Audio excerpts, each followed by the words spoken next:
13 सीटें ऐसी है जो हम बहुत ही स्लाइट मार्जिन या 50-100 वोट से हार गए हैं। अगर हम जीत जाते तो आज जो आपको पिक्चर दिख रहा है मुंबई में वो नहीं दिखता।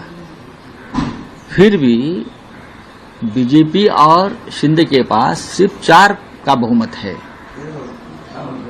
और लगभग 105 कॉरपोरेटर्स अपोजिशन में है। ये बहुत बड़ी ताकत है। वो जो महानगर पालिका का जो सदन है, ये अपोजिशन की ताकत सबसे बड़ी है। तो हम आपको मुंबई अडानी के जेब में नहीं डालने देंगे, या ठेकेदारों का राज आप लाना चाहते हो यहाँ, वो हम नहीं लाने देंगे। 100 से ज्यादा हमारे जो पार्षद है वो आपको हर मोड़ पर रोकेंगे जब ऐसा काम आप करेंगे। बहुत बड़ी ताकत है ये। ठीक है, मेयर नहीं, लेकिन हमारे पार्टी में कुछ जयचंद थे। अगर वो जयचंद नहीं पैदा होते तो भारतीय जनता पार्टी के 100 पुरखों की भी यहाँ तादाद आती, तो भी यहाँ मुंबई में बीजेपी का मेयर नहीं बन सकता था। किसी तरह से कोशिश की जाएगी आपकी पार्टी का मेयर बने, जोड़ तोड़? नहीं, हम अभी कुछ नहीं करेंगे। किसी तरह जोड़ तोड़ पर हमारा विश्वास नहीं है, लेकिन हमारे पास बहुत बड़ा आंकड़ा है, बहुत बड़ी संख्या है। अपोजिशन के पास एक ऐसा आंकड़ा है, हम कभी भी तख्तापलट कर सकते हैं, लेकिन हम डेमोक्रेसी का आदर करते हैं, लोकतंत्र का आदर करते हैं। कैलकुलेशन कहाँ मिस जजमेंट हो गया? नहीं, हमारे 10 या 12 से ज्यादा जो हमारी सीटें हैं वो बहुत कम मार्जिन से हार गए, इसलिए हार। तो बहुत कम मार्जिन से हारे हैं ये बता रहे हैं संजय राउत ने। तो साफ साफ यहां कह दिया है कि लोकतंत्र का सम्मान हम करते हैं और फिलहाल तख्ता पलट नहीं होगा। लेकिन फिर उद्धव ठाकरे ईश्वर कृपा की बात कर रहे हैं, तो क्या ईश्वर कृपा के रूप में विपक्ष की एकजुटता नए सिरे से दिखेगी, या फिर एकनाथ शिंदे का हृदय परिवर्तन होगा और घर वापसी के मौके बनेंगे? हालांकि इसकी संभावनाएं भी कम ही हैं। फिर भी राजनीति तो असंभव को संभव बनाने का ही खेल है दोस्तों। यहां ना कोई किसी का दोस्त होता है, ना कोई किसी का दुश्मन होता है। सियासत की बात कर रहा हूं। वैसे आज कैबिनेट में, महाराष्ट्र कैबिनेट की बैठक में ना तो अजित पवार पहुंचे और ना ही एकनाथ शिंदे पहुंचे। दोनों डिप्टी सीएम गायब रहे। इधर अजित पवार तो फिर शरद पवार से मिलने चले गए और आज शरद पवार के घर पर पूरा पवार परिवार एकजुट दिखा। ये वीडियो देखिए आप, ये देख रहे हैं आप, जरा फुल स्क्रीन ले आइए इस वीडियो को, इसको आराम से इत्मीनान से देखिए। रोहित पवार गाड़ी चला रहे हैं और शरद पवार और अजित पवार साथ बैठे हुए हैं। ये तस्वीर देखिए आप, बैठे हुए हैं। ये दृश्य, ये तस्वीर, ये सीन, ये विजुअल एनसीपी के कार्यकर्ताओं को अच्छा लग सकता है और लग रहा होगा, लेकिन बीजेपी को इससे कितनी तकलीफ हुई होगी ये बीजेपी ही बता सकती है। वैसे अजित पवार ने आज भी दावा किया है कि वो महायुति में ही हैं, लेकिन परिवार के तौर पर सुख दुख में साथ रहना कोई अनोखी बात नहीं है। यानी अजित पवार ने बता दिया है कि पार्टी में भले 2 फाड़ है, लेकिन परिवार अब भी एक ही है। तो क्या परिवार की ये एकता आखिर में पार्टी की एकता भी बनाएगी, ये बड़ा सवाल है। वैसे जिस तरह इस बार पुणे और पिंपली चिंचवाड़ में एनसीपी को झटका लगा है, उससे एनसीपी दोनों गुट को, अजित पवार गुट और शरद पवार गुट, उससे शायद अजित पवार और शरद पवार नई राजनीतिक संभावनाओं पर विचार कर सकते हैं। इधर उद्धव ठाकरे परिवार भी एक हो ही रहा है। ठाकरे परिवार कहें तो ज्यादा अच्छा है, क्योंकि उद्धव ठाकरे ने आज पार्टी कार्यकर्ताओं को संबोधित करते हुए कहा है कि भाजपा मुंबई को गिरवी रखना चाहती है, उसने धोखे से चुनाव जीता है। मराठी मानुष इस पाप को माफ नहीं करेंगे। ये बात यहां उद्धव ठाकरे ने कहा है अपने कार्यकर्ताओं को संबोधित करते हुए। यानी मराठी मानुष का मुद्दा शिवसेना अब भी उठाए हुए है, जिसमें बीजेपी उससे बार बार पिछड़ जाती है। महाराष्ट्र की यह सियासी हलचल बता रही है कि अभी बड़ा उलटफेर वहां संभव है। और इधर राहुल गांधी की थोड़ी बात करना जरूरी है। राहुल गांधी के कारण भी सियासी हलचल बढ़ी हुई है। अभी कुछ देर पहले राहुल गांधी ने मल्लिकार्जुन खड़गे के साथ तमिलनाडु कांग्रेस के नेताओं के साथ बैठक की और आने वाले चुनाव की रणनीतियों पर विचार विमर्श किया। ये देखिए बैठक, पीछे स्वेटर पहने हुए राहुल गांधी इसमें नजर आए आपको, और यहाँ ये लाल स्वेटर में राहुल गांधी हैं और बैठक हुई और आने वाले चुनाव की रणनीतियों पर विचार विमर्श किया है। और इससे पहले राहुल गांधी सुबह सुबह इंदौर पहुंचे, जहां दूषित पानी पीने से हुई जो मौतें हैं उस पर उन्होंने नरेंद्र मोदी की सरकार को घेरा है और साथ साथ वहां की लोकल सरकार को भी घेरा है, मध्य प्रदेश की। राहुल गांधी ने कहा है कि वो अपनी जिम्मेदारी निभाने के लिए इंदौर आए हुए हैं। आइए जरा सुन लेते हैं इंदौर में राहुल गांधी ने क्या कुछ कहा है। आप मिले, उन्होंने क्या कुछ बताया आपको? क्या आपके द्वारा जो आर्थिक मदद नहीं हमें बताया, ये जो टंकी है ये सिंबल है। आज भी यहाँ पर साफ पानी नहीं है, बैंडेड लगा दिया है जो कुछ दिनों के लिए चलेगा। जो मीडिया का ध्यान है, देश का ध्यान यहाँ है, इसलिए चल रहा है। मगर जैसे ही ध्यान हटेगा यहाँ से, वापस वही हालत हो जाएगी, वही पानी। तो ये कह रहे हैं कि ये चाहते हैं कि यहाँ पर सिस्टमैटिकली ये काम किया जाए और उनको साफ पानी दिया जाए। कोई गलत काम नहीं करवा रहे हैं। जो सरकार की जिम्मेदारी है, सरकार उसे पूरा करे, यही कह रहे हैं। और इनका सपोर्ट करने में यहाँ आया हूँ। आर्थिक मदद महापौर का नहीं है। रोक रहे थे, आपसे मिलने से रोका गया था पीड़ित परिवारों को? नहीं, रोका नहीं गया, मैं आया हूँ। सर, सरकार बोल रही है कि कांग्रेस राजनीति कर रही है। सरकार बोल रही है कांग्रेस राजनीति कर रही है। देखिए, राजनीति नहीं है। यहाँ पे मैं विपक्ष का नेता हूँ। यहाँ पे लोगों की मृत्यु हुई है, यहाँ पे लोगों को साफ पानी नहीं मिल रहा है। मैं इनका मुद्दा उठाने आया हूँ, उनकी मदद करने आया हूँ। इसमें कोई गलत काम नहीं है। मेरा काम है, मेरा एक सेकंड बोलने दीजिए मुझे, एक सेकंड मुझे बोलने दीजिए। एक और सवाल पूछ रहे, मुझे बोलने दीजिए। तो मेरी जिम्मेदारी बनती है कि हमारे देश में लोगों को साफ पानी नहीं मिल रहा है और मैं इनकी मदद करने यहाँ आया हूँ, इनके साथ खड़े होने आया हूँ। आप इसको जो भी कहना चाहते हैं कह लीजिए, राजनीति कहना चाहते हैं, जो भी कहना चाहते हैं कह लीजिए, मुझे फर्क नहीं पड़ता है। मैं इनके साथ यहाँ खड़ा हूँ और इनको तो सुन रहे थे आप, जो भी कहना कह दीजिए। कमाल की बात है कि पीड़ितों के बीच जाने को राजनीति कहा जा रहा है और इसके लिए राहुल गांधी से ही सवाल पूछे जा रहे हैं। सवाल पूछने वाले कौन हैं? मीडिया के लोग हैं। कायदे से सवाल मोदी से होने चाहिए कि वो अपनी जिम्मेदारी क्यों नहीं निभाते। खैर, नरेंद्र मोदी की जिम्मेदारी शायद किसी भी तरह चुनाव जीतने की ही है, बस इससे ज्यादा उन्हें और कोई मतलब नहीं है। और यहां पर बहुत इंपॉर्टेंट है कि नरेंद्र मोदी अपनी जिम्मेदारियों का निर्वहन करें ना करें, लेकिन राहुल गांधी से उनकी जिम्मेदारियों का सवाल बार बार पूछा जाता है। दोस्तों, आइए आज इसी पर चर्चा करेंगे कि क्या चुनाव जीतकर बीजेपी अपनी जिम्मेदारियों से बरी हो सकती है। लेकिन सबसे बड़ा सवाल अभी यह है कि क्या जीतकर भी बीजेपी को मुंबई में विपक्ष में बैठना पड़ेगा? क्या होने वाला है कोई बड़ा उलटफेर? मुंबई की अगर बात करें तो बीएमसी को लेकर जितने भी यहां किंतु परंतु प्रश्नवाचक चिन्ह जितने भी लगाए जा रहे हैं, महाराष्ट्र में क्या होगा बड़ा उलटफेर? क्योंकि न सिर्फ बीएमसी की बात, पूरे महाराष्ट्र और उसमें भी महाराष्ट्र सरकार की बात करें तो अभी से अब यहां अजित पवार और शरद पवार को भी अपने भविष्य को तय करना है, एकनाथ शिंदे को भी अपना भविष्य तय करना है। और ये अच्छी तरह जानते हैं कि क्या कुछ हुआ बीजेडी के साथ, क्या कुछ कांग्रेस पार्टी ने किया, शिरोमणि अकाली दल के साथ कांग्रेस पार्टी ने क्या किया, तेलंगाना में बीएनएस तेलंगाना की जो पार्टी है उसके साथ क्या कुछ किया। ये तमाम जो अलग अलग हैं, अगर देखा जाए गोवा में उन्होंने क्या कुछ किया, ये सब अगर देखा जाए तो आपको समझ में आ जाएगा कि यहाँ अब एकनाथ शिंदे को भी संभलने की ज़रूरत है और संभलने की ज़रूरत यहाँ पवार ग्रुप को भी है, पवार ग्रुप में चाचा भतीजा को भी है। चलिए चर्चा आगे बढ़ाते हैं और इसको और थोड़ा सा विस्तार देते हैं इस चर्चा को। हमारे साथ कुछ वरिष्ठ साथी जुड़े हुए हैं, उनसे पहले परिचय करवाता हूं। हमारे साथ 4 वरिष्ठ साथी जुड़े हुए हैं। पंकज चतुर्वेदी जी हैं, प्रशांत टंडन जी हैं, शकील अख्तर जी हैं, अमलेंदु उपाध्याय जी हैं। आप सबका स्वागत इस्तकबाल है। स्वागत इस्तकबाल अब तमाम दोस्त साथी शुभचिंतक आप सबका, जो अब तक जुड़ चुके हैं उनका भी, जो जुड़ने वाले हैं उनका भी। प्रशांत जी, आपके पास आना चाहता हूँ। पहले महाराष्ट्र से बात करते हैं, आएंगे इंदौर भी आएंगे और बहुत सारी बातें हैं, लेकिन महाराष्ट्र में उद्धव ठाकरे ईश्वर कृपा की बात कर रहे हैं, इसको कैसे देखा जाए? दूसरी तरफ संजय राउत वोकल रहे हैं, हमेशा अपनी बात रखते हैं। संजय राउत का कहना है कि कुछ जयचंदों के कारण, और रिजल्ट सामने है, हमने देख लिया 89 सीट्स बीजेपी के पास।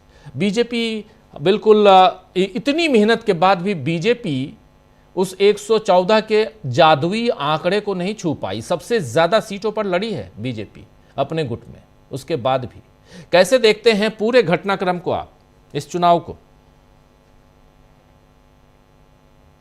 ने दिन भर लाइव किया, शाम को विश्लेषण किया। आज जरा वक्त है कि इसका जो नेशनल इम्पैक्ट है उसको हम लोग जरा एसेस करें कि क्या होने सकता है और यहाँ से किस तरीके की पॉलिटिक्स का जन्म होगा। तो आप देखिए कि अभी आपने कहा कि बीजेपी अपने दम पर मेजॉरिटी मार्क नहीं पार पा रही, शिवसेना एकनाथ शिंदे नीचे गई काफी,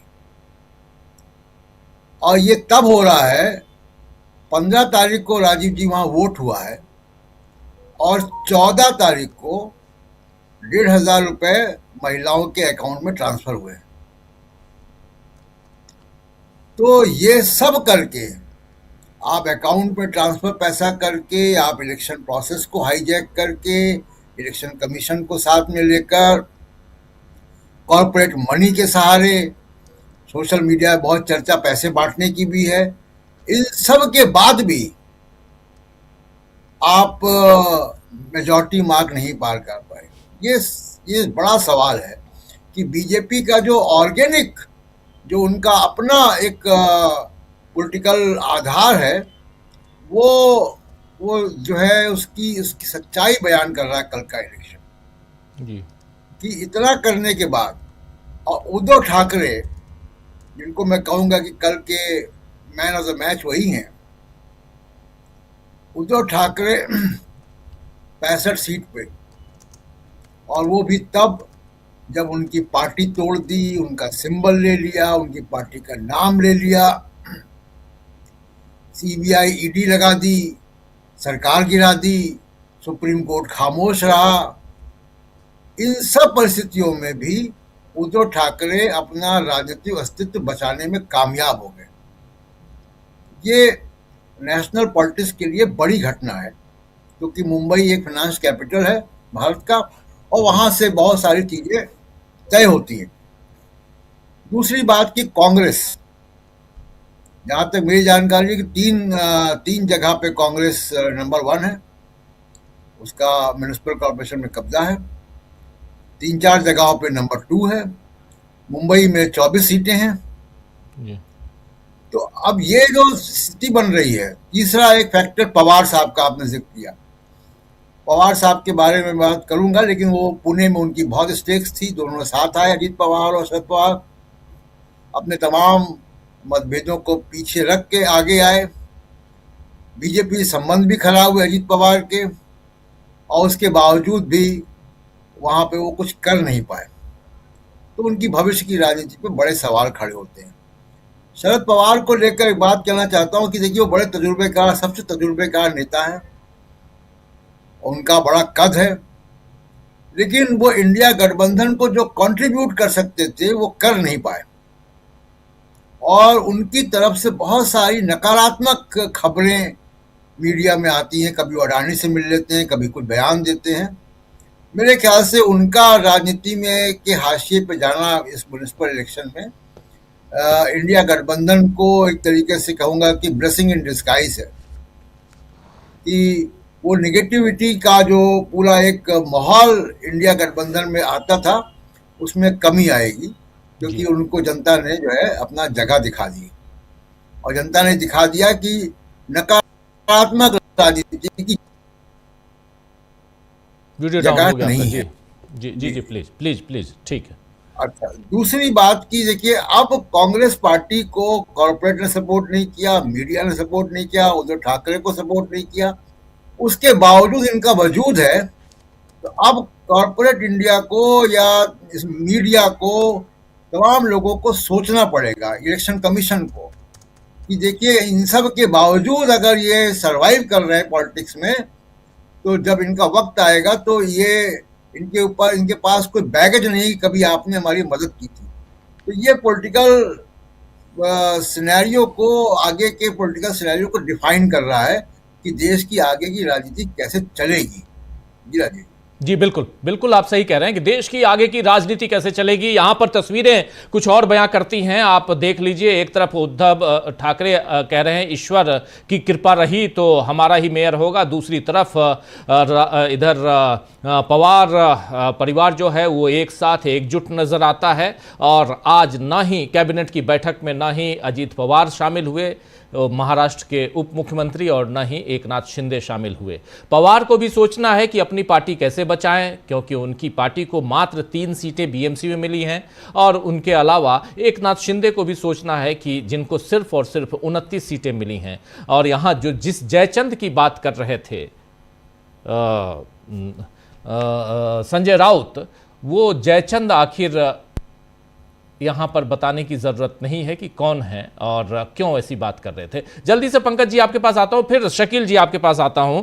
पंकज जी, महाराष्ट्र चुनाव में क्या कुछ हुआ, और इसमें भी लातूर, कोल्हापुर और कई ऐसी सीटें हैं जहां बीजेपी को बहुत मुश्किल हुई है, जरा विस्तार से बताइए। सबसे बड़ी चीज है कि मैं अपनी बातचीत की शुरुआत हबीब जालिब की वो जो मशहूर नज्म है, ऐसे दस्तूर को सुबह है दस्तूर को मैं नहीं मानता मैं नहीं जानता जी, मैं इस नज्म की इस लाइन को इसलिए कह रहा हूं कि मेरा आज भी भरोसा है कि ये जो महाराष्ट्र में नतीजे आए हैं ये और कहीं लिखे गए हैं। ये वास्तव में जनता का मत नहीं है। चंद्रपुर में जहां कांग्रेस जीती है, चंद्रपुर जिले में सबसे ज्यादा मतदाताओं के नाम फर्जी तरीके से जोड़ने के केस आए थे। आपको याद होगा कि कुछ प्रोग्राम पहले मैंने बताया था कि कैसे 766 नाम जुड़ रहे थे और अचानक जब हुआ तो उनको हटाया गया। आपको तो चंद्रपुर में कांग्रेस जीती। नागपुर शहर में कांग्रेस ने बीजेपी को तगड़ी टक्कर दी है, सबसे बड़ी पार्टी बनी है और वहां पे बीजेपी कम से कम 22 सीट पर 500 से कम वोट पे जीती है। और मैं अब आपको बताता हूं, क्योंकि इसमें सबसे बड़ा खेल हुआ जो बीजेपी ने किया है वो मुस्लिम को लेके किया, मुस्लिम कार्ड को लेके। आप देखिए पूरा जो मोदी मीडिया है उसमें बहुत बड़ी चर्चा है कि पतंग खूब उड़ी, ओवैसी साहब खूब उड़े। लेकिन अब मैं आपको एक आंकड़ा बताता हूं।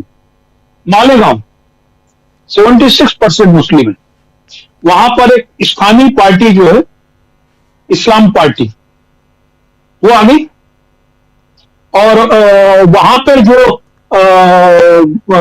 AIMIM है वो कहां चला गया। वहां तक तो ठीक है, लेकिन मैं आपको बताऊं भिवंडी निजामपुर उस इलाके में 57% मुस्लिम वोट हैं और वहां पर AIMIM को 0 सीट मिली है। मैं ये आंकड़े इसलिए आपको बता रहा हूं कि जिस तरीके से भारतीय जनता पार्टी ने ओबीसी को प्लॉट किया और ये बताने की कोशिश की कि देखो पूरे मुस्लिम वोट तो ओबीसी ले गए। लेकिन अब यदि हम बृहत्तर मुंबई की बात करें, अकेले चूंकि नवी मुंबई और मीरा भाईंदर में कांग्रेस को सबसे ज्यादा चोट पड़ी और ये वो 2 इलाके हैं जहां पर सबसे ज्यादा परप्रांतीय है, जहां पर सबसे ज्यादा यूपी बिहार के लोग आके रहते हैं। वहां पे कांग्रेस बुरी तरीके से पिटी। लेकिन जिन इलाकों में मुस्लिम वोट थे वहां पर कांग्रेस कैंडिडेट जीते या हारे तो बहुत कम वोट से हारे, और हारे तो उसके आसपास कौन था, या तो ओबीसी थे या समाजवादी पार्टी थी। तो ये जो गणित है इसको बहुत अलग तरीके से इन लोगों ने चुनाव को लड़ा है। और इसलिए अब आप भारतीय जनता पार्टी की एक सीट में मुंबई बीएमसी की बोल रहा हूं, अब उसको आप कहां गिनेंगे। ये है वार्ड नंबर 173 में शिल्पा केलुस्कर। इसके लिए भारतीय जनता पार्टी ने चुनाव आयोग को चिट्ठी लिखी कि इसने नकली एबी फॉर्म जमा किया हुआ है, इसका एबी फॉर्म नकली है, इसका चुनाव निरस्त किया जाए, इसका पर्चा निरस्त किया जाए। लेकिन वो चुनाव जीत गई। अब बीजेपी उसको अपने में मानेगी कि निरस्त को मानेगी। ऐसे और कई खेल हैं भारतीय जनता पार्टी में जिसको पूरा वेल क्राफ्ट किया गया इलेक्शन कमीशन की ओर से। मैं इसीलिए कह रहा हूं कि मैं नहीं मानता मैं नहीं जानता, क्योंकि चुनाव इतना यह सरल नहीं था। जहां जहां पर SIR के नाम पर जिस तरीके से वोट काटे गए, जिस तरीके से वोट जोड़े गए लास्ट मोमेंट में, मैं अगली बार आपको बताऊंगा कि राजस्थान में क्या खेल हो रहा है इसमें। यदि आप राजस्थान के खेल को देखेंगे तो आप समझ जाएंगे कि महाराष्ट्र में ये खेल हो चुका है, नाम जोड़ने और घटाने का। और अब आप देखिए कि जिस धारावी को मुद्दे को लेकर बंबई में एक बड़ा मुद्दा था, धारावी का पुनर्निर्माण अडानी को देने के, उस धारावी के वार्ड में कांग्रेस जीती है। तो और दूसरी चीज है कि यदि हम संयुक्त वोट को देखें, यदि काश कांग्रेस का निर्णय गलत रहा, वो वंचित विकास अघाड़ी के साथ चुनाव लड़ने का, उसका उनको कोई फायदा नहीं हुआ, लेकिन उनके कुछ सीटों पर उनका नुकसान जरूर हो गया। और एक चीज जो मुझको बहुत स्पष्ट रूप से महाराष्ट्र के चुनाव में समझ में आ रही कि शरद पवार का खेल खत्म हो चुका है। शरद पवार जो जिंदगी भर दो नावों पर सवारी करते रहे, उन्होंने महाराष्ट्र में कांग्रेस को कमजोर करने का जो काम किया, अब उन्हीं के घर वाले लोग उनको कमजोर कर चुके हैं। लेकिन और यदि यही हालत रही, साथ साथ क्या अजित पवार का खेल भी नहीं खत्म हो गया है? जाहिर है, देखिए इस नगर निगम आपन ने पूरे चुनाव में देख लिया कि किस स्तर पर अजित पवार और भारतीय जनता पार्टी के बीच में बयानबाजी हुई है कि मैं तुम्हारी पोल खोल दूंगा, मैं तुम्हारा ये कर दूंगा, ये सब होता रहा है।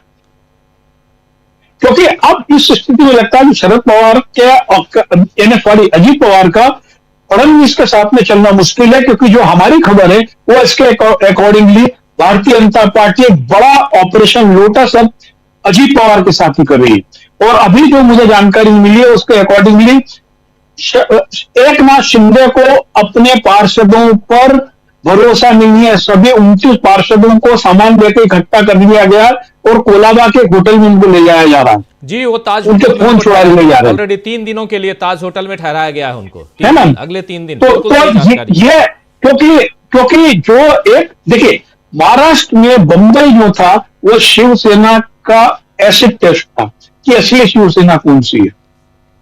और वहां के लोगों ने जो महारथी मानुष का बात था उसका उन्होंने बनाया कि असली शिवसेना उद्धव ठाकरे की। यह बात तय है कि उद्धव ठाकरे ने जितना वर्क फ्रॉम होम किया, यदि वर्क फ्रॉम फील्ड किया होता तो आज वो और बेहतर स्थिति में होते। और यदि बेटर कोऑर्डिनेशन के साथ में कांग्रेस के साथ इन्होंने चुनाव लड़ा होता तो इसमें कोई शक नहीं है कि मुंबई नगर पालिका में भारतीय जनता पार्टी 84 सीट भी नहीं, अब 84 में तो 83 बोल रहा हूं, वो 84 कह रहे क्योंकि मैं तो शिल्पा केलुस्कर की सीट को गिन ही नहीं रहा हूं, क्योंकि वो तो नकली अभी फॉर्म से जीती है, उसका तो चुनाव क्या चुनाव निरस्त होना चाहिए। भाई यदि मैं कह रहा हूं कि इसने फर्जी फॉर्म जमा किया है, फर्जी फॉर्म जमा करना एक आपराधिक कृत्य और चुनाव निरस्त करने का कारण नहीं है, चुनाव आयोग की संहिता में लिखा हुआ। तो बीजेपी के पास 83 सीट ही है, 84 नहीं है। उनका मार्जिन इस तरीके से कट रहा है। और यह समस्या है कि यदि डिफेक्शन शिंदे की पार्टी में ज्यादा, क्योंकि शिंदे की पार्टी के बहुत सारे लोग भारतीय जनता पार्टी के साथ अपने घुटन महसूस कर रहे हैं और उनको लगता है कि जो असली शिवसेना का उद्देश्य था वो अब सत्ता में आके बिखर गया है। तो इसके लिए वहां पर भी एक बेचैनी है और उस बेचैनी को एकनाथ शिंदे महसूस कर रहे हैं। तो आने वाले दिनों में किस प्रकार से क्या होता है मुझे नहीं मालूम है, लेकिन यह है कि दूसरी चीज है कि बहुत स्पष्ट हुआ कि महाराष्ट्र में यदि भारतीय जनता पार्टी को रोकने का कोई प्रमुख विपक्षी दल है तो वो कांग्रेस ही है। हो सकता है भारतीय जनता पार्टी और कांग्रेस की सीट के बीच के बहुत बड़े अंतर को हम बोले, बहुत बड़ा अंतर है, लेकिन ईमानदारी की बात है कि प्रमुख विपक्षी दल जिसने सभी जगह टक्कर दी है वो कांग्रेस ही है। और इस प्रकार से जो राष्ट्रवादी कांग्रेस शरद पवार गुट था वो फ्लॉप हो चुका है, वो शून्य हो चुका है। और उनको यदि अपनी सीटें बचानी है तो या तो उनको कांग्रेस से विलय करना पड़ेगा या उनको घर बैठना पड़ेगा, ये बहुत स्पष्ट है। अब महाराष्ट्र में जो है वो 8 पार्टियां चल रही थी, अब ये धीमे धीमे फिर से 3 पार्टियों पे आने वाला है। ये महानगर पालिका के चुनाव से बहुत स्पष्ट है। और खासतौर पर नागपुर में जिसके अंदर नितिन गडकरी के कारण और संघ मुख्यालय के कारण अच्छी पकड़ भारतीय जनता पार्टी के ले जाती थी, वहां पे कांग्रेस ने 32 से 33 सीटें जीती और उस सीटें बहुत कम मतों से हारी उन्होंने। वहां पर अच्छी पकड़ है उस बावजूद कि वहां पर AIMIM से लेकर कई गणित लगाए थे भारतीय जनता पार्टी ने वोटों के ध्रुवीकरण को लेकर। जी राजीव जी। जी बिल्कुल। बिल्कुल आप सही कह रहे हैं, इस पे आते हैं और विस्तार से चर्चा करेंगे। शकील जी, आपके पास आना चाहता हूं। पहले महाराष्ट्र की सियासत को आपने भी बहुत नजदीक से देखा है, जानते हैं, और ऐसे में कल से परसों आप लोगों ने देखा वहां चुनाव होता है। 15 तारीख को शाम को बल्ले बल्ले वाले एग्जिट पोल आते हैं, 150 से ज्यादा सीटें दी जाती हैं महायुति को। हालांकि कहीं भी दूर दूर तक 150 सीटें नहीं हैं, और अब पूछना चाहिए उन दर्शकों को, उन मीडिया संस्थानों से भी और उन एग्जिट पोल करने वालों से भी, कि वो कहाँ गया, 150 सीटें कहाँ हैं, ज़रा खोज के ले आइए। हमारे ऊपर तो खूब उंगलियां उठाते हैं लोग, ज़रा उनसे भी पूछ लीजिए, खुल के कह रहा हूँ।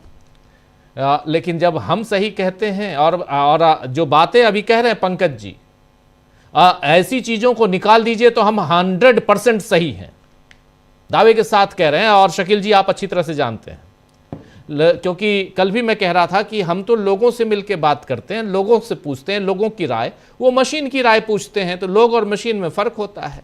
ईवीएम बताती है कि हाँ बटन कहाँ दबाया गया और निकलेगा क्या, हर जगह सिर्फ और सिर्फ कमल ही क्यों निकलता है, ये सवाल तो पूछा जाता है। खैर, इस पे ना जाते हुए, आपको क्या लगता है इस पूरे घटनाक्रम में अब वहाँ की सियासत और देश की, जो प्रशांत जी शुरुआत में कह रहे थे कि नेशनल उसमें पर्सपेक्टिव में अगर देखा जाए तो इस सियासत क्या अब यहाँ करवट लेते हुए आपको दिखाई देती है महाराष्ट्र के इस चुनाव के बाद? देखिए, महाराष्ट्र के चुनाव में दो बड़े प्रमुख मुद्दे हैं जिनके बारे में हम बात करेंगे।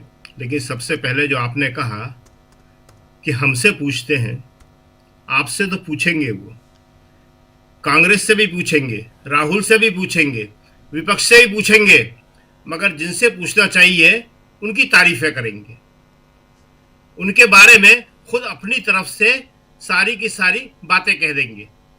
तो ये जो है एक नया दौर है, लेकिन ये लंबा चलने वाला नहीं है।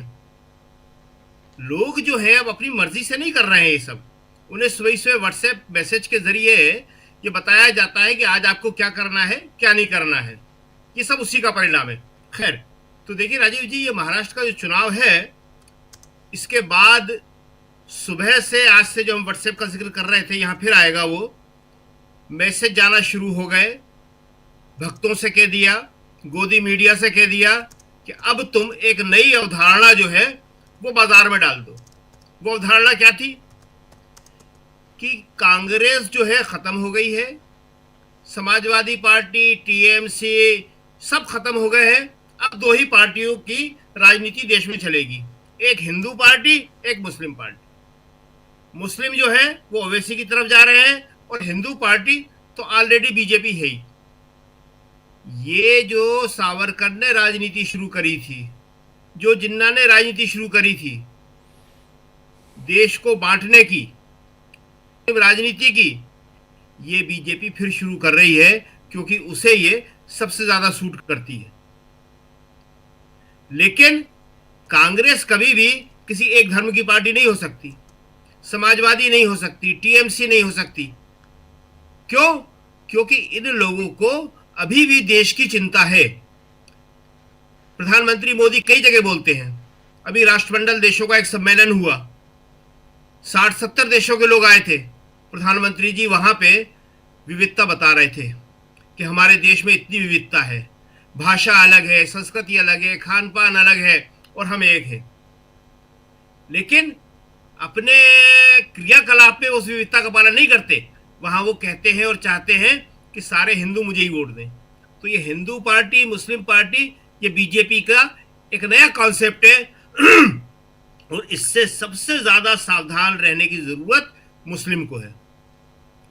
मुंबई में जो हुआ, ओवैसी को जिस तरह वोट दिए गए, वो इस बात को नहीं समझ रहे कि देश के अंदर धर्मनिरपेक्षता की कितनी ज्यादा जरूरत है। मुसलमानों को क़यादत की जरूरत नहीं है, जो एक नारा है ओवैसी का, मुस्लिम प्रतिनिधित्व। वो तो जिन्ना ने भी कहा था मुस्लिम प्रतिनिधित्व की बात। इस टाइम देश को जरूरत है धर्मनिरपेक्ष राजनीति की। जितना परेशान मुसलमान है, उतना ही हिंदू है, उतना ही सिख है, उतना ही दलित है, सब परेशान है। एक जैसी समस्याएं सबकी हैं। ये जो बांटने की राजनीति हो रही है, और जिसका एक बहुत बड़ा टूल ओवैसी बन रहे हैं, अगर इसको मुसलमान ने नहीं समझा तो सबसे ज्यादा नुकसान उनका होगा, क्योंकि बीजेपी यही चाहती है। मुसलमान को ये समझना चाहिए कि बीजेपी क्या चाहती है। आज सुबह से ये धारणा क्यों फैलाई जा रही है कि मुस्लिम तो सारे के सारे ओबीसी के साथ चले गए, कांग्रेस को कमजोर करने के लिए, बंगाल में टीएमसी को कमजोर करने के लिए, यूपी में समाजवादी पार्टी को कमजोर करने के लिए। असली खतरा मोदी के लिए ये है, ओवैसी खतरा नहीं है, ओवैसी तो उनकी जेब में है। दूसरी एक बात जो बहुत इंपॉर्टेंट है, इतनी ही इंपॉर्टेंट है, जो कहा संजय राउत ने, मुंबई अडानी की जेब में। राज ठाकरे ने इससे पहले एक नक्शा दिखा के पूरा का पूरा बताया था। मुंबई जो है देश के सपनों का शहर था, जैसे दुनिया के सपनों का शहर अमेरिका। जाने कितने युवा, जाने कितने किशोर बॉम्बे गए और वहां बने, चाहे बिजनेस हो, चाहे फिल्म इंडस्ट्री हो, चाहे व्यापार हो, चाहे दूसरे काम हो, बहुत सारे काम। अगर ये अडानी की जेब में चला गया तो सारे के सारे गिग वर्कर बन जाएंगे सारे के सारे रोजंदारी पे काम करने वाले मजदूर बन जाएंगे। जो व्यापार बिजनेस आगे बढ़ने की जो संभावनाएं होती हैं वो सारी खत्म हो जाएंगी, और ये हो धारावी पूरा का पूरा जेब में चला गया। संजय राउत ने इसीलिए बहुत जोर देके कहा कि हम विरोध करेंगे, हमारे 100 लोग खड़े हो जाएंगे, क्योंकि उन्हें मालूम है, आपको भी मालूम है, हमें भी मालूम है क्या हो रहा है वहां पे। 1 इंच जमीन किसी के पास नहीं बचेगी, सारी की सारी अडानी की जेब में जाने वाली है वहां पे। बिल्कुल। और ये खतरा जो है लोगों तक अभी पहुंचा नहीं, और वो पहुंचना चाहिए, लोगों को मालूम होना चाहिए। तो मुंबई चुनाव के 2 बड़े वो हैं कि एक वहां पे हिंदू पार्टी मुस्लिम पार्टी की जो शुरुआत बीजेपी कर रही है, और जिसके टूल ओवैसी बने हुए हैं। ओवैसी अपने आप में कुछ नहीं है, मात्र एक टूल है, उसको देश के मुस्लिम को समझना चाहिए। अभी इसके बाद बंगाल में चुनाव है, खास तौर से बंगाल में समझना चाहिए कि बंगाल में अगर इसके शिकार हो गए वो, तो वहां अभी बीजेपी 77 है ओवैसी की तो कुछ सीटें बढ़ जाएंगी। और दूसरे उन्होंने एक और नया पैदा किया है, हुमायूं कबीर, जो वहां बाबरी मस्जिद बना रहे हैं। बंगाल में भी इतना ही बड़ा दांव लगा हुआ है। मोदी जी का हर चुनाव में इतना ही बड़ा दांव लगा होता है। अमेरिका के सामने चुप रहते हैं बस, चीन के सामने चुप रहते हैं बस, लेकिन देश के अंदर जो है वो उनको हर चुनाव जीतना है, नगर पालिका से लेके और लोकसभा तक, वहां किसी को जवाब नहीं देना है। तो ये जो समस्या है बहुत गंभीर है। अब थोड़ी सी बात अगर आप कहेगा टाइम हो तो हम इंदौर की कर लें, या अगले राउंड में कर लें। अगले राउंड में करते हैं, अगले राउंड में करते हैं जी, अगले राउंड में करते हैं। उस पर बहुत गंभीरता से हम बात करेंगे अगले राउंड में। लेकिन अमलेंदु जी हमारे साथ जुड़ गए हैं, धनंजय जी भी। धनंजय जी, आपका स्वागत है इस चर्चा में। और आपसे सरकार वहाँ मुंबई में बीएमसी में कौन सा मेयर आ रहा है ये आपसे पूछेंगे हम। लेकिन ईश्वर की कितनी कृपा रहने वाली है उद्धव ठाकरे गुट पे, वो भी समझेंगे आपसे। लेकिन पहले जरा अमलेंदु जी, कैसे देखा जाए यहाँ महाराष्ट्र की सियासत, क्या देश की सियासत में इसका प्रभाव पड़ते हुए हम देखने वाले हैं आने वाले समय में? राजीव जी, बिल्कुल इसका प्रभाव देश की राजनीति पे भी पड़ेगा, और महाराष्ट्र काफ़ी ज़्यादा महत्वपूर्ण है लोकसभा के हिसाब से भी, और चूंकि देश की आर्थिक राजधानी मुंबई कही जाती है तो उस लिहाज से भी काफ़ी ज़्यादा महत्वपूर्ण है। और जाहिर सी बात है कि अगर देश की आर्थिक राजधानी है तो राजनीति जो है वो अर्थव्यवस्था भी है, तो इसलिए उसका असर पड़ना निश्चित तौर पर लाजमी है, और वो पड़ेगा उसका असर। और इसलिए भी पड़ेगा राजीव जी, जैसा कि उद्धव ठाकरे ने भी कहा और जिस तरह की संजय राउत ने भी कहा कि हम अडानी को बेचने नहीं देंगे। यानी अडानी एक मसला अभी भी बने हुए हैं। और आप देखिए कि अडानी से खुलकर दोस्ती दिखाने वाले पवार चचा भतीजे जो हैं निपट गए हैं एकदम से। बीजेपी ने थोड़ी सतर्कता बरती अडानी से, उसने रिश्ते तो रखे लेकिन जगजाहिर नहीं होने दे रही है कि हम अडानी के लिए काम कर रहे हैं। तो इसलिए बीजेपी जो है आगे बढ़ रही है, लेकिन अडानी से खुलकर जो कह रहे हैं कि हाँ अडानी के लिए हम काम कर रहे हैं। और प्रीति भाभी को जिस तरीके से वो सुप्रिया सुले जो थी बुला रही थी इस चुनाव के दौरान ही, तो प्रीति भाभी जो है, प्रीति भाभी ने तो काम कर दिया सब लगा के। लोगों को समझ में आ गया कि प्रीति भाभी के लिए ही काम करेंगे चचा भतीजे। तो प्रीति भाभी के लिए ही अगर चचा भतीजों को काम करना है तो फिर आप निपट जाएंगे। यानी राजीव जी, मुंबई में अगर सिर्फ एक सीट जो है वो एनसीपी को मिले तो आप समझ सकते हैं कि किस स्थिति में पहुंच गए हैं। कहाँ एक समय ये था कि साहब कांग्रेस से टक्कर लेते थे शरद पवार, और आज कहाँ पहुंच गए हैं। तो इसका असर तो राजीव जी निश्चित तौर पर पड़ेगा। अब जो एनसीपी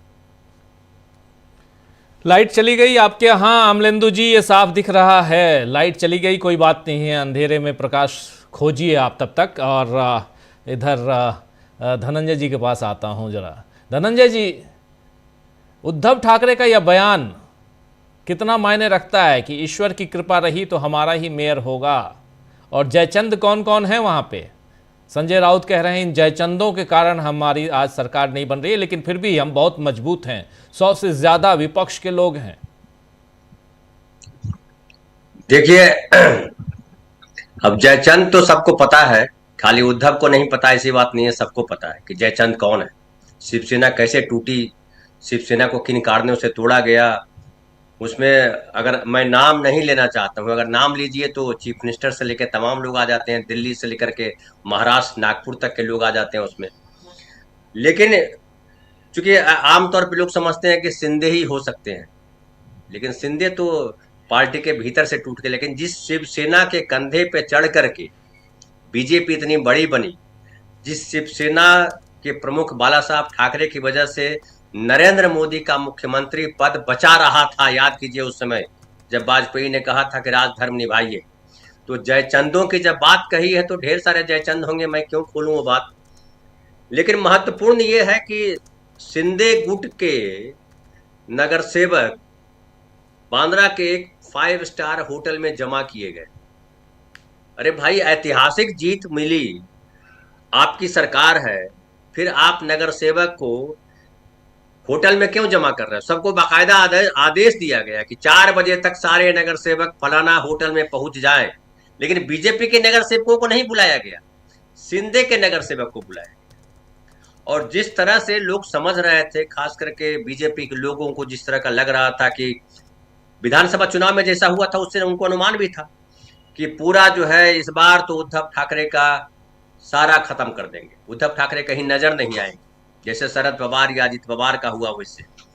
लेकिन मुंबई के लोगों ने अभी भी ये बताया कि हमारा विश्वास उद्धव ठाकरे के प्रति है, बाला साहब ठाकरे के प्रति, शिवसेना के प्रति है।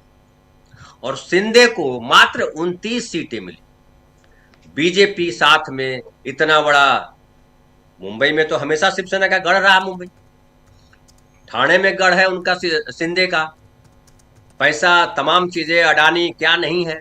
लेकिन वो 29 सीट पर रह गए और कांग्रेस के साथ कोई नहीं, वो 24 सीटों पर है। तो अब किसको ज्यादा सीटें मिली है समझिए। फिर आप देखिए कि सारा ताम झाम तोड़ फोड़ ये वो जो कल मैं बता रहा था, सब लगाने के बाद आप 89 सीट पे बीजेपी आई, बहुमत तक बड़ी मुश्किल से पहुंच पाई। 118 सीटों का बहुमत है और 118 सीटों में कितने निकल जाएंगे, बहुमत खत्म हो जाएगा। ये तो एक तो डर ये है कि कहीं नगर सेवक टूट गए। मुंबई में राज ठाकरे और उद्धव ठाकरे जब एक साथ आए हैं, आवाज आपकी जा रही है, थोड़ा सा आगे आ जाइए, तो उसका इम्पैक्ट दिखेगा। कल एक और घटना हुई थी नवी मुंबई में, न्यू बॉम्बे में, जो शहर प्रमुख है शिवसेना उद्धव गुट के, उनके दफ्तर पर बीजेपी के लोगों ने हमला कर दिया था। उद्धव ठाकरे ने उस पर कोई रिएक्शन नहीं दिया है, लेकिन उद्धव ठाकरे के गुट को ये समझ में आ रहा है कि जितनी बड़ी हार प्रिडिक्ट कर रहे थे ये लोग, और लग रहा था लोगों को कि वाकई बीजेपी जिस तरह से काम कर रही है, शिंदे ने जिस तरह से विधानसभा चुनाव में परफॉर्मेंस दिया है, नगर सेवक के चुनाव में गड़बड़ी होगी। लेकिन जिस तरीके से सीटें मिली उद्धव ठाकरे की पार्टी को, उससे उनका मनोबल बढ़ा और शिंदे का मनोबल गिरा। अब एक चिंता यह हो गई है, और बीजेपी के लिए चिंता की बात है कि उद्धव का तो कुछ बिगड़ा नहीं, लेकिन अजित पवार और शिंदे बीजेपी गठबंधन से खुश नहीं है। अजित पवार को तो भारी नुकसान हुआ है। शिंदे जो है ठाणे में अपना गढ़ बचाने में कामयाब हुए, लेकिन बाकी जगह उनकी स्थिति कहीं नहीं बन पाई। परभनी में उद्धव ठाकरे की पार्टी मेयर बनाने की पोजीशन में है, लातूर में कांग्रेस अपना उसका मेयर है, और ऐसे कई जगह है। अब एक जो बात कही हमारे साथी जो बोल रहे थे कि AIM को किस तरीके से मौका मिला है। मुझे लगता है मालेगांव वगैरह जो इलाका था उसमें, चूंकि जाहिर है बीजेपी जब फंडामेंटलिस्ट चीजों को बढ़ा रही है तो मुस्लिम वर्ग में भी वो प्रतिक्रिया होगी, उसका एक्शन हुआ है। लेकिन मुंबई में उसका बहुत असर नहीं हुआ है। मुंबई में मैं उसको बहुत असर नहीं मानता हूं। और अब जो चिंता है बीजेपी की, वो चिंता ये है कि एक तो देखिए कल बहुत शोर मचाया गया कि कितनी सीटें जीत ली है, ऐतिहासिक जीत, पूरा सुपड़ा साहब वगैरह वगैरह वगैरह। लेकिन आप समझिए कि 2869 सीटें 29 नगर निगमों में कुल मिलाकर के इतने नगर सेवक की सीट थी 2869।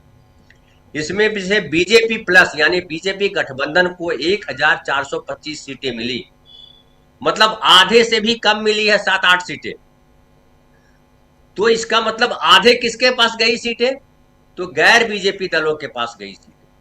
तो आप इतना सारा तंत्र मंत्र अडानी सबको लेने के बाद भी आप इस पोजीशन में नहीं हुए कि पूरे महाराष्ट्र को आप घेर लीजिए।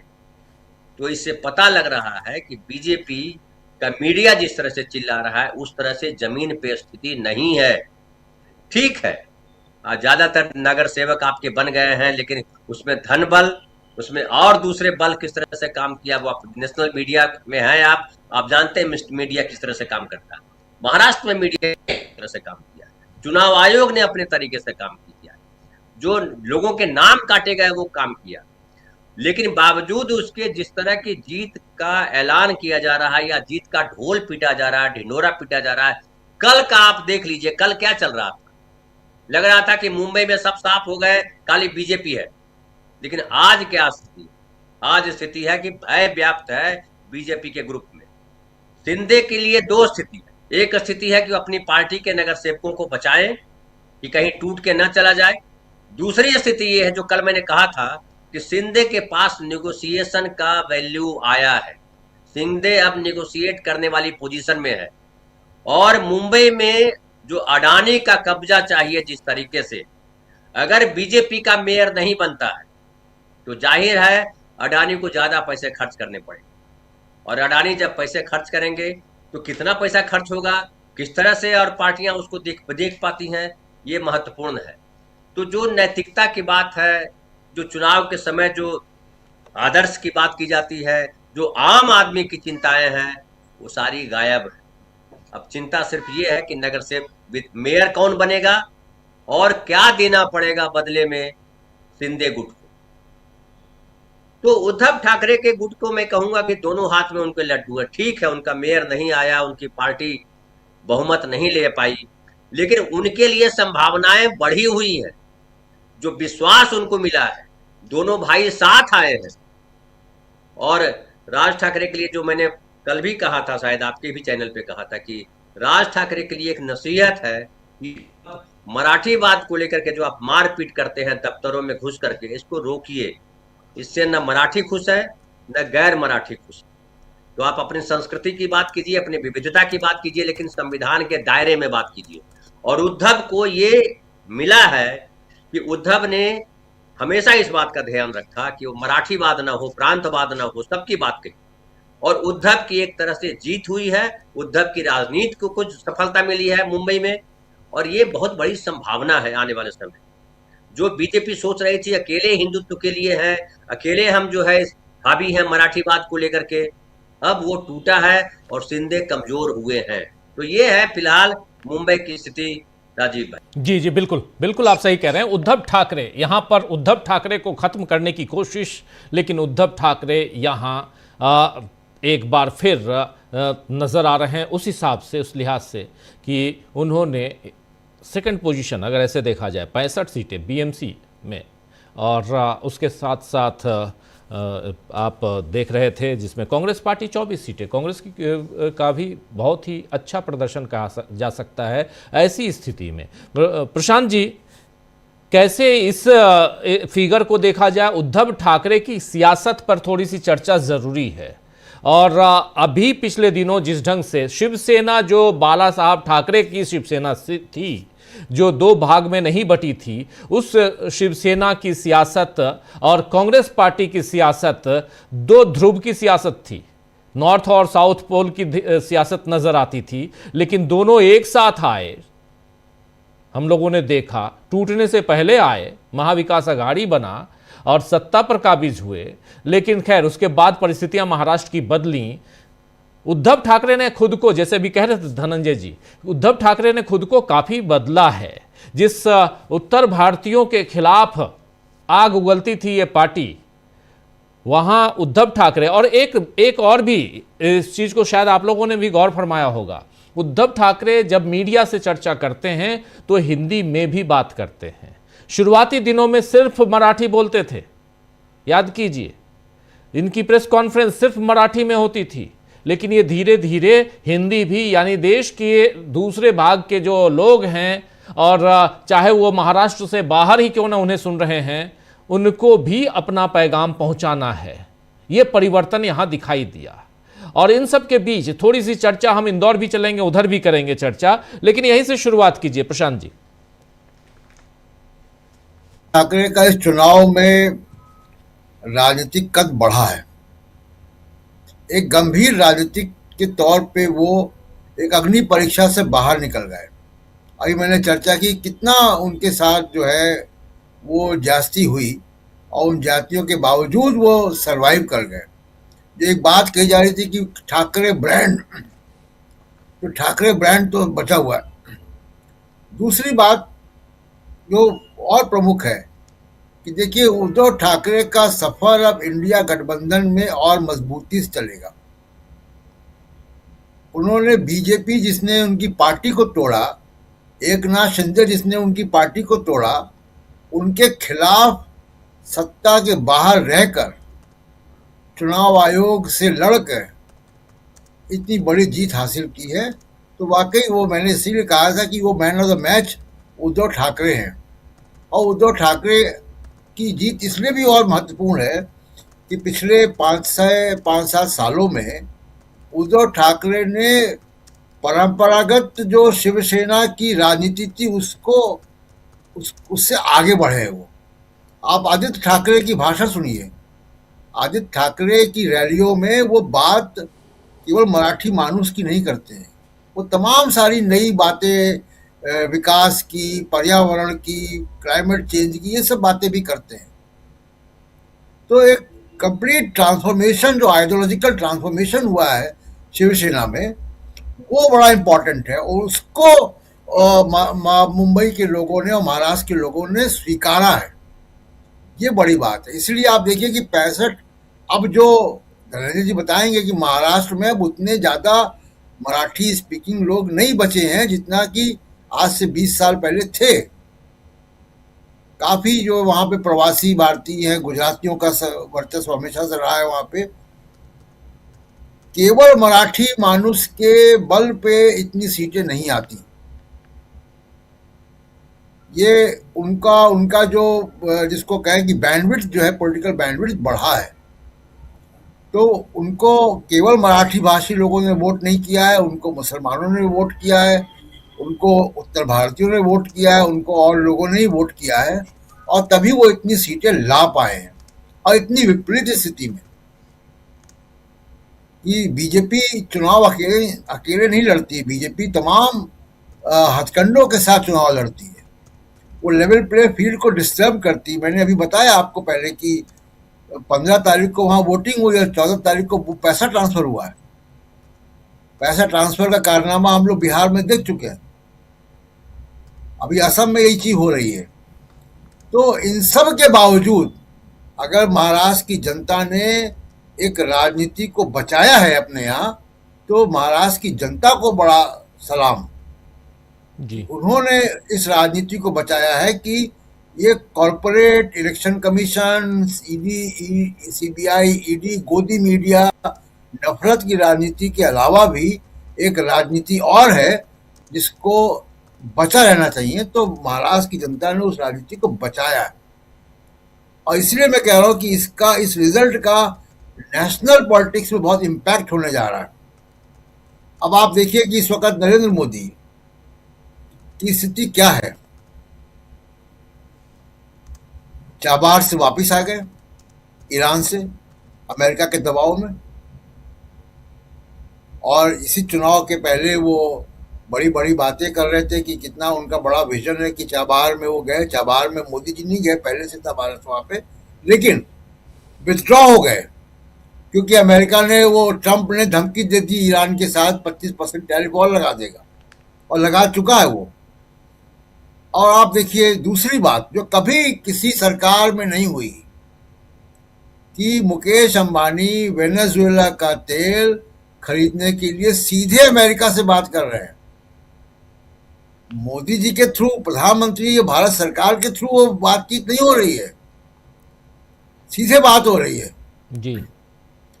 तो आप देखिए कि उनकी स्थिति जो है कितनी वीक हो गई। अभी ब्रिक्स का मिलिट्री एक्सरसाइज हो रही है, वहां से भारत विड्रॉ कर गया अमेरिका के दबाव में।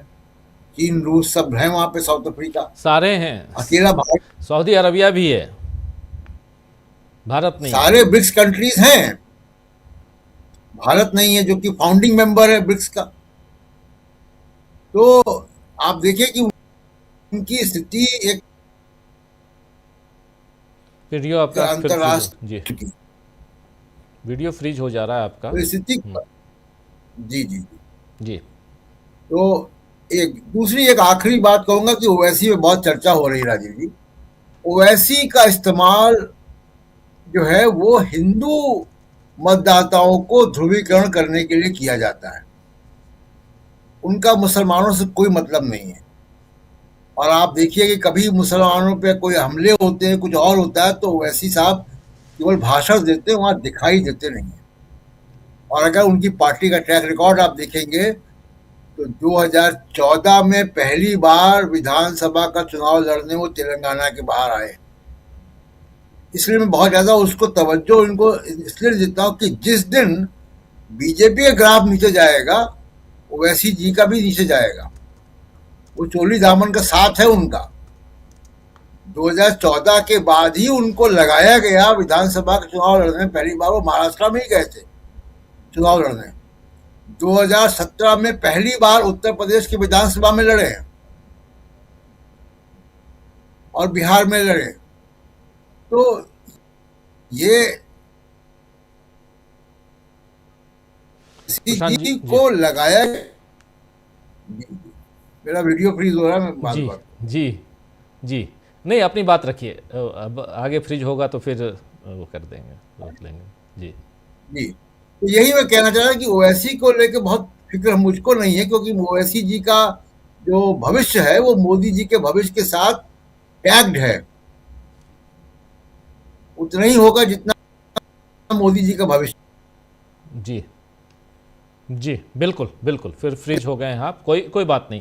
आता हूं पंकज जी, आपके पास आता हूं। पंकज जी, जरा महाराष्ट्र की चर्चा तो हम खूब कर लिए और कर भी रहे हैं। राहुल गांधी पहुंचे आज इंदौर, और इंदौर में वो गए तो थे वहाँ, और जाना भी चाहिए नेता प्रतिपक्ष होने के नाते सबसे, और वहाँ भी विपक्ष की पार्टी होने के नाते कांग्रेस पार्टी का नेता अगर न जाए ऐसे मौके पे तो फिर कल ही पूछा जाएगा कल कि आखिर राहुल गांधी क्यों नहीं आए। इतने लोग मर गए, इतनी बड़ी घटना घट गई, और उसके बाद आप नहीं पहुँचे। राहुल गांधी पहुँचे तो उस पर सियासत होने लगी, और ये कि राहुल गांधी राजनीति करने, सियासत करने आ रहे हैं। कैसे देखा जाए इस पूरे घटनाक्रम को, राहुल गांधी के उनकी आज की इस यात्रा को, वहाँ पहुँचने को? और मीडिया का सवाल तो अभी पूछ रहे थे मीडिया वाले, आपने सुना ही।